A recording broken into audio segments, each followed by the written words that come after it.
Bonjour et bienvenue à cette édition d'Info.tvc de ce vendredi 19 février. Déjà le 19 février, ça passe beaucoup trop vite. Et hier, le 18 février, est arrivé quelque chose d'exceptionnel à travers le monde. On a envoyé le robot Persévérance sur Mars. Il a atterri en toute sécurité, il va nous dans un cratère.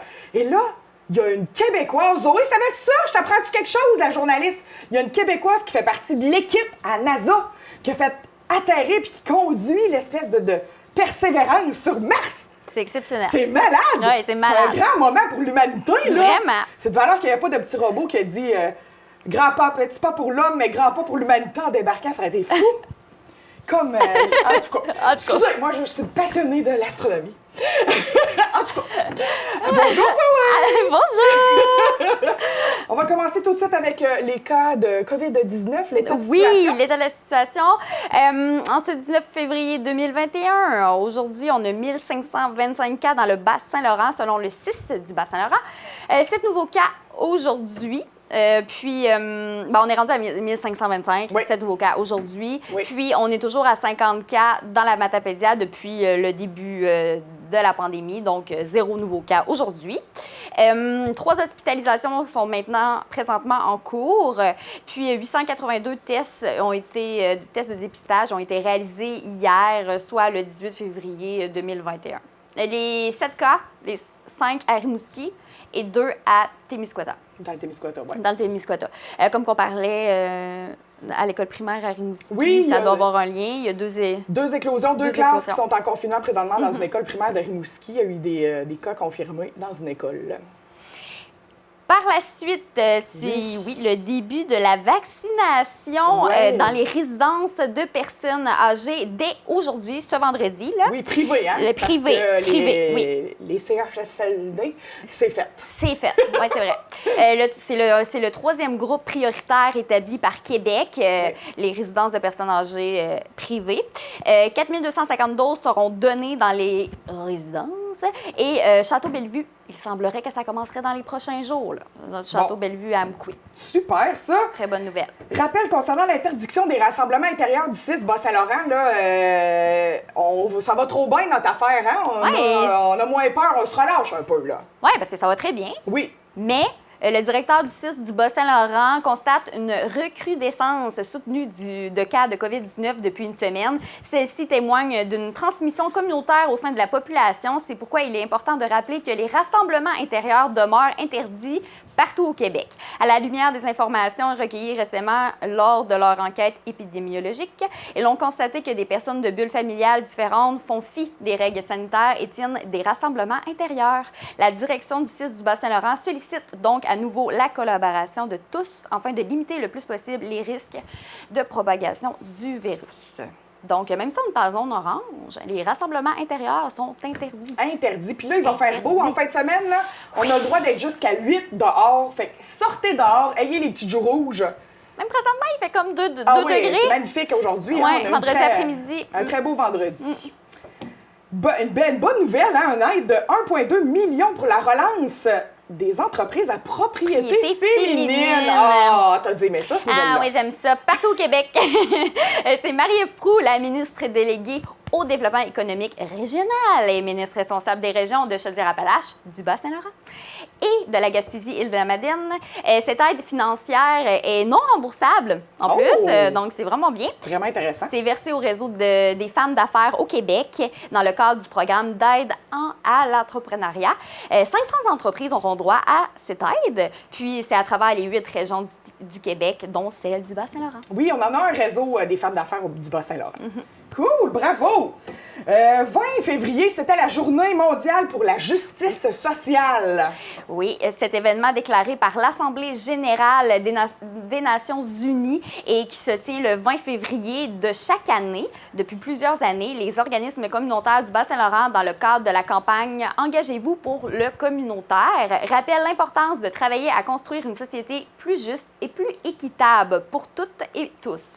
La Journée mondiale de la justice sociale existe pour rappeler au gouvernement l'importance de travailler à éliminer la pauvreté, à réduire les inégalités sociales et l'exclusion sociale. Un moment où la population n'a jamais eu autant besoin d'un filet social solide là, présentement.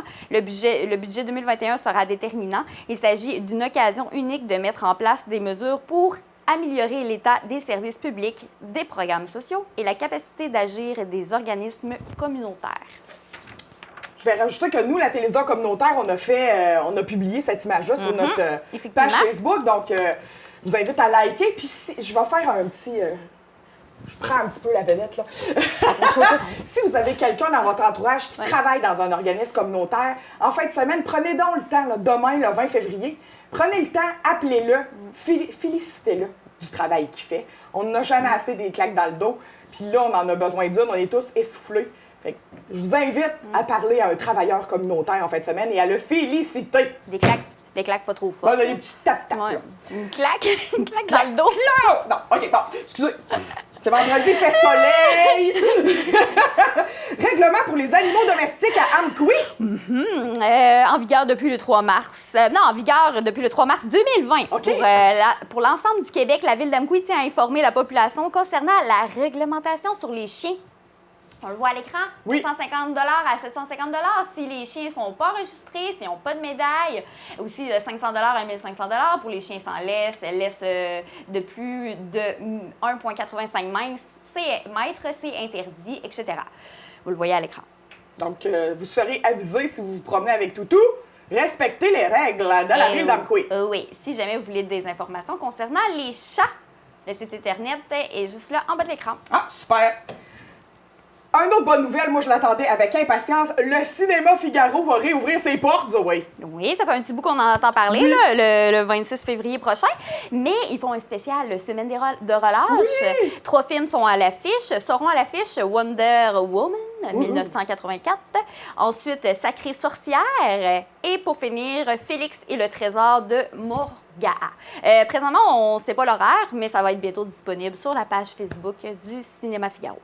Si je peux vous influencer, parents à la maison, si vous avez un film à aller voir entre les trois, Félix, c'est un film québécois. Donc, go, go, go. Nous, on a le droit de manger du popcorn en plus. Mais il faut avoir notre masque. On l'enlève, on mange, on remet notre masque. C'est de la gestion, c'est de la gestion. Oui, mais c'est mieux qu'être chez nous.